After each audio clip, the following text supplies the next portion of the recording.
नमस्कार दोस्तों, कैसे हैं आप सब। स्वागत है आपका tips and tricks YouTube channel पर। दोस्तों, आज हम लोग बात करेंगे आर्टिकल 32, जिसे कि अंबेडकर जी ने संविधान की आत्मा भी कहा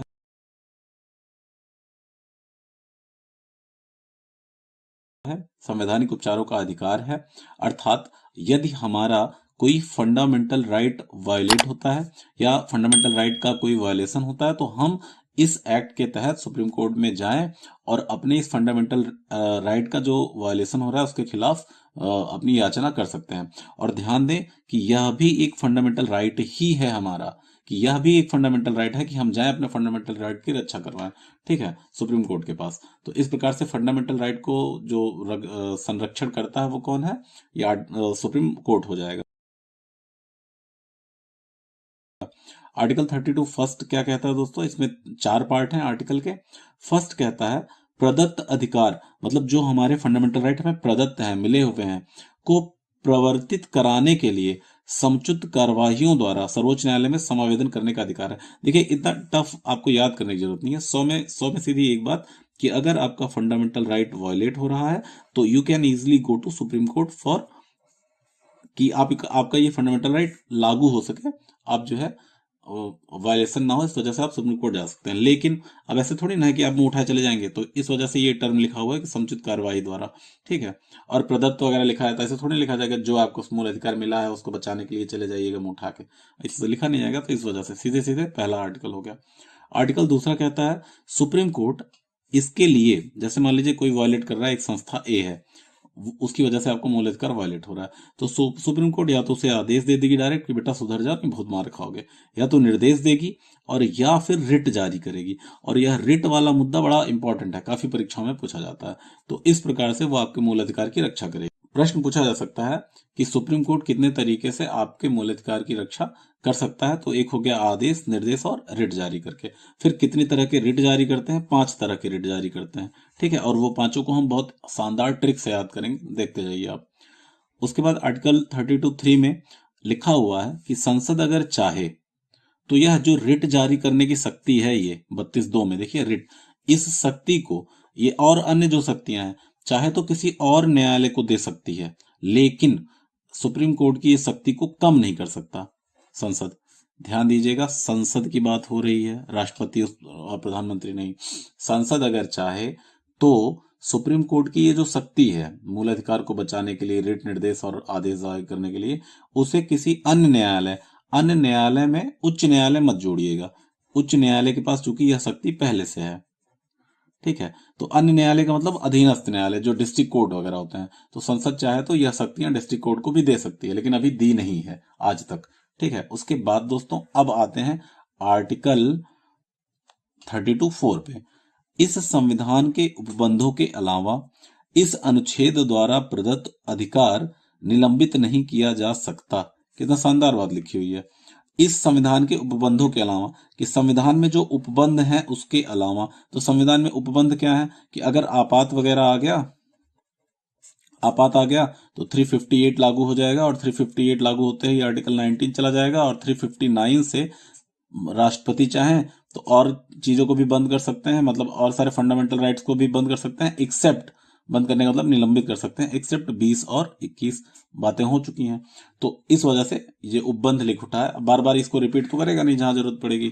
तो इस संविधान के उपबंधों के अलावा इस अनुच्छेद द्वारा प्रदत्त अधिकार निलंबित नहीं किए जाएंगे। 100 बात की एक बात कि भैया फंडामेंटल राइट आपका बना रहेगा, और हटने का, निलंबित होने का सिर्फ वही तरीका है जो मूल आपके संविधान में लिखा हुआ है। ठीक है, जो रिटन है उसी तरीके से आपका मूल अधिकार जो है वो निलंबित किया जा सकता है, बस। अब जो है आर्टिकल 32, अब जो है ये आर्टिकल 32 में 5 रिटों की व्याख्या की गई है, और वह 5 रिट कौन कौन से हैं, बड़े इंपॉर्टेंट है किसी भी एग्जाम के लिए दोस्तों, किसी भी एग्जाम के लिए बहुत ज्यादा इंपॉर्टेंट है, रेलवे, एसएससी, यूपीपीसीएस, यूपीएससी, सब के लिए। तो इस ट्रिक को हम दोस्तों याद करेंगे कि हम पीसी, जैसे जांत वगैरह होता था पहले, आपको पता होगा, तो ये ट्रिक है। और ट्रिक में कहा जाता है क्यों हम पीसी, जैसे कोई घर का गार्जियन बोला होगा चलो पीसो, ऐसे एक रहता नहीं है, जैसे बना रहता है और इसे घुमाया जाता है, एक जो है पत्थर की आकृति होती है, तो दाल वगैरह पीस जाता है। तो कहा जा रहा है हम पीसी, तो चाहे तो आप क्यों बाद में लगा लो, चाहे पहले लगा लो। तो हम की स्पेलिंग हो गई दोस्तों HM, पी से हो गया पी और सी, ये पीसी, हम पीसी, और क्यों जो है लास्ट में लगा दो, ये हम पीसी क्यों। तो हम से हो गया, एच से हो गया हैबियस कार्पस, हैबियस कार्पस जिसे हिंदी में दोस्तों बोलते हैं बंदी प्रत्यक्षीकरण। एम से हो गया मैंडमस जिसे बोलते हैं परमादेश, और उसके बाद दोस्तों पी से हो गया प्रोहिबिशन जिसको बोलते हैं प्रतिषेध, ठीक है, प्रतिषेध बोला जाता है। और क्यू से हो गया सरसरी जिसको उत्प्रेषण बोला जाता है, और क्यू से हो गया को वारंटो अधिकार परीक्षा। तो ध्यान रखिएगा कितने रिट जारी करता है, 5। सुप्रीम कोर्ट जारी करता है, अच्छी बात। किसके लिए जारी करता है, फंडामेंटल राइट के वायलेशन पे। तो ध्यान दीजिएगा सुप्रीम कोर्ट, और किस आर्टिकल के तहत, 32 के तहत, ठीक है, 32(2) के तहत, और स्पेसिफिक हो जाइए, इतनी बात आपको कर लेनी है। अच्छा, क्या रिट जारी करने की शक्ति जो है हाई कोर्ट को है? हाँ भैया है, सिर्फ फंडामेंटल राइट के लिए नहीं, ये जो है आपके कानूनी अधिकार के लिए भी है, लीगल राइट के लिए भी है, ठीक है। तो इसका विस्तार, हाई कोर्ट का विस्तार सुप्रीम कोर्ट से थोड़ा सा ज्यादा है रिट मामले में, तो ये भी ध्यान रखिएगा। चलिए अब यहां पर हम एक एक जो है रिट की चर्चा कर लेते हैं, और चूंकि ये सारे रिट जो है एग्जाम पॉइंट ऑफ व्यू से बहुत इंपॉर्टेंट है, इस वजह से आप भी अपने कान खोल के ध्यान से सुनिएगा, ठीक है। ठीक है दोस्तों, पहला रिट है हैबियस कॉर्पस, बंदी प्रत्यक्षीकरण। ऐसे ही ओरली पहले समझ लीजिए।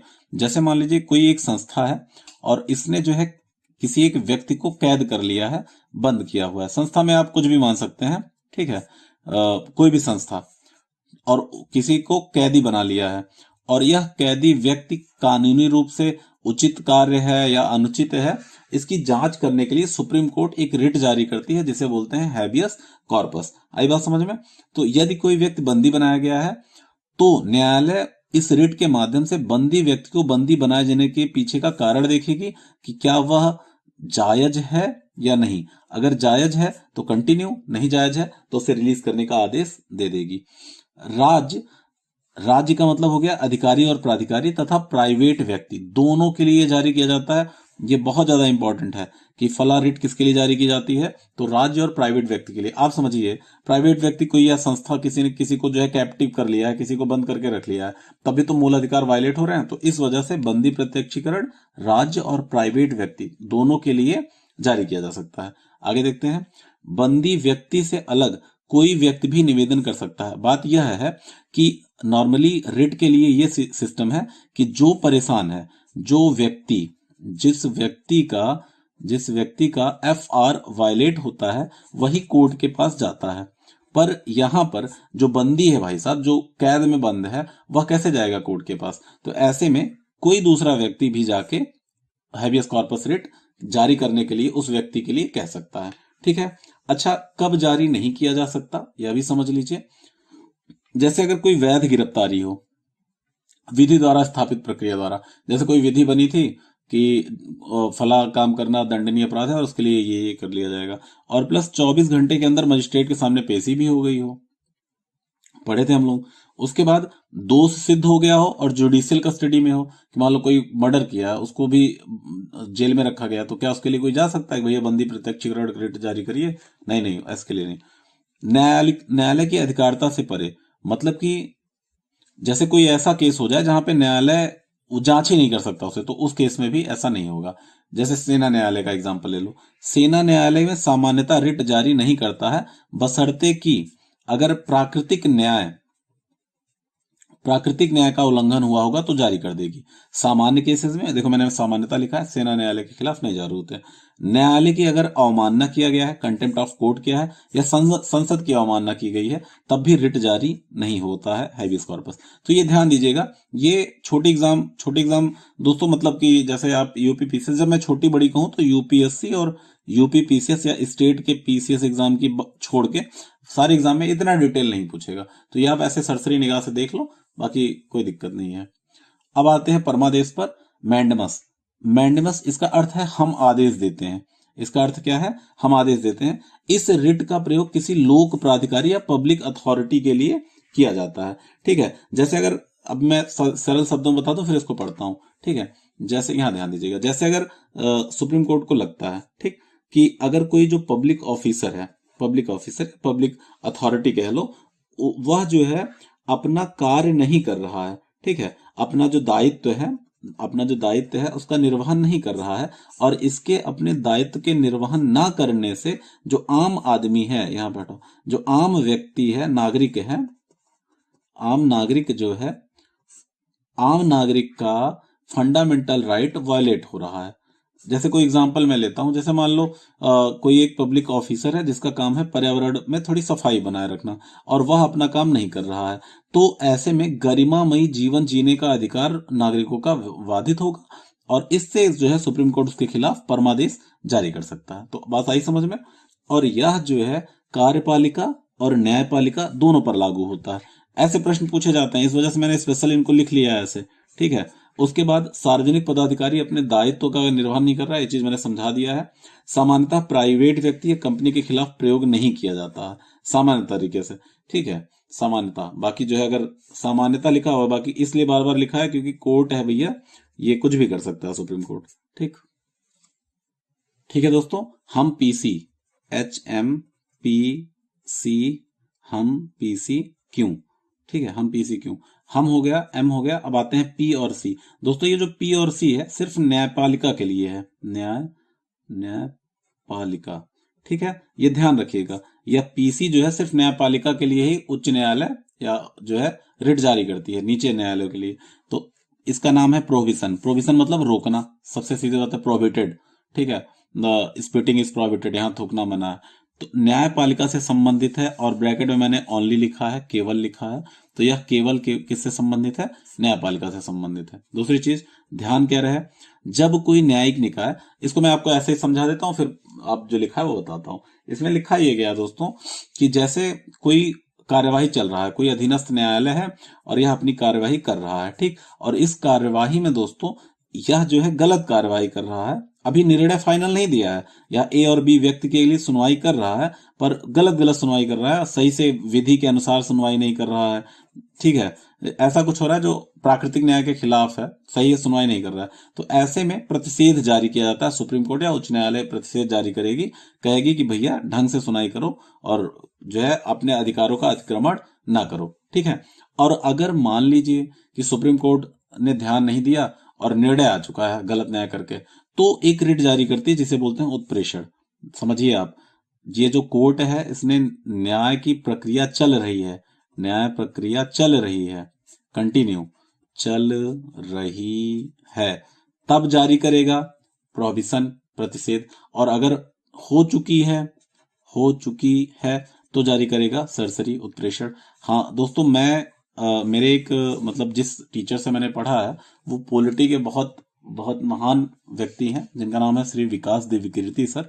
तो और उन्होंने याद कराने का जो एक तरीका बताया था, ठीक है, उन्होंने कहा था जैसे सरसरी को ऐसे याद करिए धत्तरी की, ठीक है, सरसरी को ऐसे याद करिए धत्तरी की। जैसे मान लीजिए कोई आदमी पुल पे खड़ा है, ठीक है, ऊपर कूदने के लिए, तो ये सेम एग्जांपल उन्होंने दिया था कि जैसे अगर पुल पे खड़ा है और आप गिरने से पहले उसको रोक ले गए तो आप प्रतिषेध कह सकते हैं, और जब गिर गया तो मतलब सरसरी धत्तरी कि मतलब वह गिर चुका है, ठीक है, अब गिर गया तो क्या करेंगे, तब तो निर्णय बदलना पड़ेगा, बात हो चुकी। तो यहाँ पे ऐसे ही है, उत्प्रेषण में क्या होता है, जो निचली न्यायालय है वो न्याय दे चुके होते हैं, तो इस तब जो है जो आदेश देगी वो सरसरी, और उसके पहले प्रोविजन। तो यह भी सिर्फ न्यायालय से संबंधित है केवल। तो ये दो चीज ध्यान दे दीजिएगा किससे किससे संबंधित है, ये प्रश्न आता है, इस वजह से कह रहा हूं।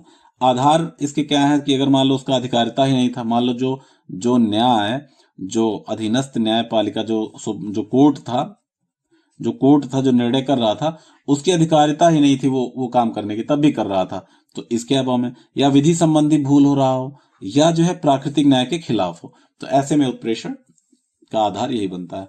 अगली रिट है दोस्तों को वारंटो, अधिकार परीक्षा। अच्छा, ये तब जारी की जाती है जब कोर्ट को लगता है कि कोई पब्लिक ऑफिसर, ठीक है, जब कोर्ट को लगता है कि कोई ऐसा व्यक्ति जिस पद पर बैठा है उस पद पर बैठने का हकदार नहीं है, ठीक है, अगर उसका बैठने का हक नहीं है उस पद पर, तब जो है जारी करता है को वारंटो, ठीक है। जैसे मान लीजिए कोई पब्लिक ऑफिस है, डीएमएसपी, और पता चला वो फर्जी परीक्षा नहीं दिया, झूठे जो है अपना पेपर ऊपर में इधर उधर कैसे भी करके बैठा हुआ है, तो उसके लिए सुप्रीम कोर्ट अधिकार परीक्षा जो है रिट जारी करती है। तो वह पद पे क्यों बना हुआ है, क्या उसने जो है जो मापदंड होने चाहिए उसको पूरा किया है कि नहीं, तो इसके लिए जो है ये किया जाता है। अच्छा, यहां पर भी स्टैंडिंग का नियम लागू नहीं होता। स्टैंडिंग का नियम मतलब होता है स्टैंडिंग स्टैंडिंग रूल, आधा इंग्लिश आधा हिंदी। स्टैंडिंग रूल का मतलब है जो परेशान है वही जाके रिट जारी करने के लिए वो है, फंडामेंटल राइट का जिसका वायलेशन हो रहा है। तो यहां पर तो कोई भी व्यक्ति जाके कर सकता है, मतलब जरूरी नहीं है कि जो पीड़ित है। तो और इसमें शर्त क्या है कि पद सार्वजनिक होने चाहिए, मतलब पब्लिक ऑफिस होना चाहिए, प्रसाद का पद ना हो। प्रसाद का पद मतलब जैसे प्रसाद पर्यंत पद होते हैं, आपने पढ़ा होगा। और यहां पर संविधान या एक्ट का उल्लंघन हो रहा हो, तो ये सारी बातें जो है लागू होती हैं। तो ठीक है दोस्तों, सीधे सीधे हम पीसी में HMPC एक बार फिर से, हैबियस कॉर्पस अगर कोई बंदी व्यक्ति बन गया है दोनों के खिलाफ, राज्य और इसके खिलाफ, ये आ गया आपका मैंडमस। परमादेश, और परमादेश भी दोस्तों ये क्या हो गया कि कोई अगर सार्वजनिक पद पर बैठा है, अपना दायित्व नहीं निर्वाह रहा है तो। और P और C न्यायालय के लिए, और कोवारंटो आपने अभी भी देख लिया। ठीक है दोस्तों, आर्टिकल 30 आगे देखते हैं। ठीक है दोस्तों, आगे क्या देखना, हमने तो 32, 33, 32(2), 32(3), 32(4) तो देख ही लिया है। ठीक है दोस्तों, इस वीडियो में इतना ही है, मिलते हैं। अब देखिए, आप जैसा कि आप देख रहे होंगे कि फंडामेंटल राइट लगभग लगभग खत्म हो रहा है। तो इसके बाद मैं सारे क्वेश्चन पेपर जो UPPCS, UPSC, PCS, इस जितनी परीक्षाओं में पूछे गए हैं सभी प्रश्नों को एक बार लगातार, ऑप्शन नहीं देंगे, बिना ऑप्शन के फटाफट सॉल्व करवाते जाएंगे। और उसके बाद DPS भी शुरू करेंगे दोस्तों। फटाफट जो है लेक्चर खत्म करते हैं पॉलिटी का। जुड़े रहिए चैनल पर, लाइक करिए, शेयर करिए, सब्सक्राइब करिए। थैंक यू दोस्तों, थैंक यू वेरी मच।